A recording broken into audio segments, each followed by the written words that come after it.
Hello, everyone, and welcome back to Soul Stained Ink. My name is Beth, and today I want to talk to you a little bit about jellyfish. First of all, there are over 150 million steams every year. That boils down to something like 5 steams per 3 seconds, somewhere around there.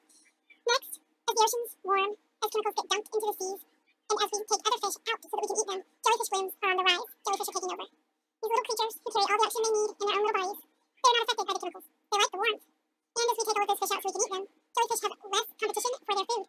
They're even getting to be big enough and have enough blooms, which is what we call jellyfish spreading. Jellyfish blooms are on the rise, and there are enough of them that they are fighting and killing off penguins and whales for their food. Jellyfish can also become immortal, in one sense of the word. There's a type of jellyfish that, when threatened, will drop down to the bottom of the floor, cling to the base of the ocean floor just like it did when it was first bloomed, and will stay there, reverting to pupa stage until it is calmed down, and then it will have to grow up all over again.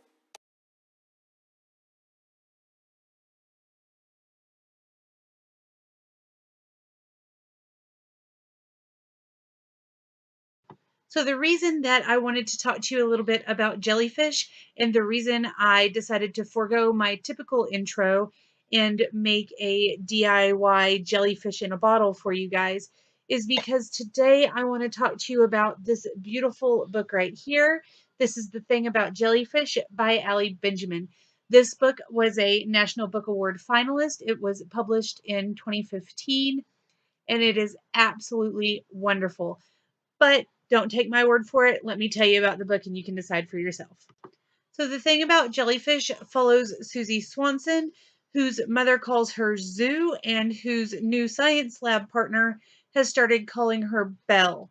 She doesn't really call them anything because Susie stopped talking unless it is absolutely positively necessary. She's a 12-year-old girl. She's in the middle of 7th grade, but at the very beginning of 7th grade and in the very beginning of the book, she finds out that her best friend died over summer vacation.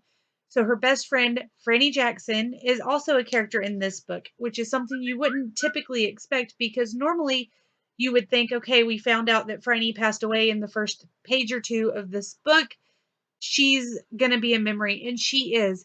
But the type of memory that Allie Benjamin wrote Frannie as is a flashback. So every couple of chapters, we get this flashback where Susie's saying, we're sitting in the trees and you said this and I did this.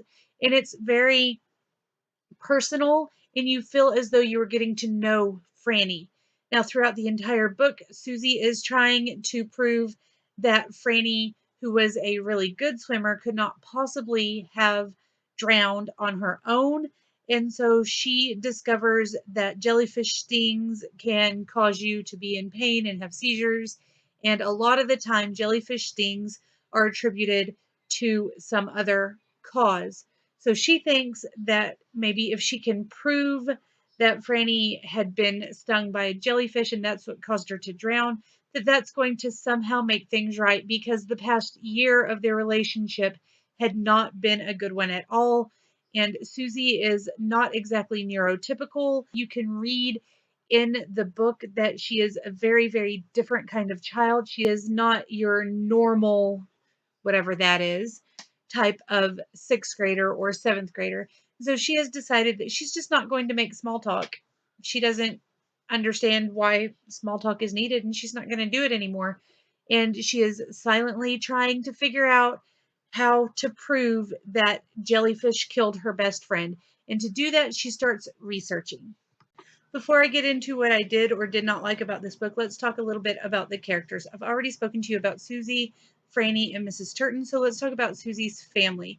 Susie has a mom and a dad, and they are divorced. There is no big divorce scene in this book. They've just already been separated for about a year, and so you learn more about that separation throughout the book, but the dad is always there for her. Every Saturday night, we know that he travels. I'm not sure exactly what he does in business, but he travels a lot throughout the week. But every Saturday night, he is in town and takes his daughter out to supper so that they can spend time together and talk about the week. And you can really tell that he's invested in her. He loves her. And he and her mother, while they are divorced, are very amicable. And so during the book, they take Susie to a therapist so that she can talk to this doctor about the not talking that she does. And while Susie is in there with Dr. Legs, as she calls her, her parents are sitting out in the waiting area, and they're being very nice to each other. They're both worried about their daughter, and they are both there to come together for the family, because while they are divorced, they do have two children together. Susie has an older brother named Aaron, who is a master's graduate type student at the local college and is the assistant soccer coach. And he is very sweet. The few times he kind of flits in and out of the story, he's a very sweet, kind of typical big brother jock type, but loves his sister very, very much. And you can tell that this is a tight knit, loving family. And his boyfriend, Rocco, is also not a huge part of the story, but part of the big parts of the story, if that makes sense. And so this is a very simply done, normally done type of relationship. You do not feel as though the focus on Aaron and Rocco are that they are gay or in a relationship. It just is. So Rocco and Aaron are boyfriends, and she says that towards the beginning, like, I come home and there's my brother's boyfriend, Rocco's, and that's it. There's no huge explanation. Um, it just happened, and it's normal, and we're moving on now. And I very much enjoy how that was handled, and I love Rocco's character. I think that he brings a lot to the table, and he's different enough and soft enough that Susie is able to connect to him, and he understands Susie in ways that other people don't. So it's very nice to see that interaction between them, as well as the loving relationship between Rocco and Aaron, and between Aaron and Rocco and Aaron's parents. We also have Dr. Legs, the therapist, as I said, and she doesn't really do anything. I understand that we needed that progression, and to have Dr. Legs, whose real name I don't even care to look up. She is the one character in the book that I just really could have done without. There is one little section out of the pieces that we see Dr. Legs where there's actually something she does that helps the story move along, in my opinion anyway. Along with those, we have the other side characters. So we have Miss Turton, the science teacher, who I've already spoken a little bit about. I am very, very pleased with the way that this teacher was handled. She's written as a loving, respectful, and respected teacher who helps her students instead of, just kind of being there because she's a teacher and she has to be there. She's a very open and caring teacher, and that is how I strive to be, and not how you typically see teachers portrayed in literature, especially for middle grades and young adults.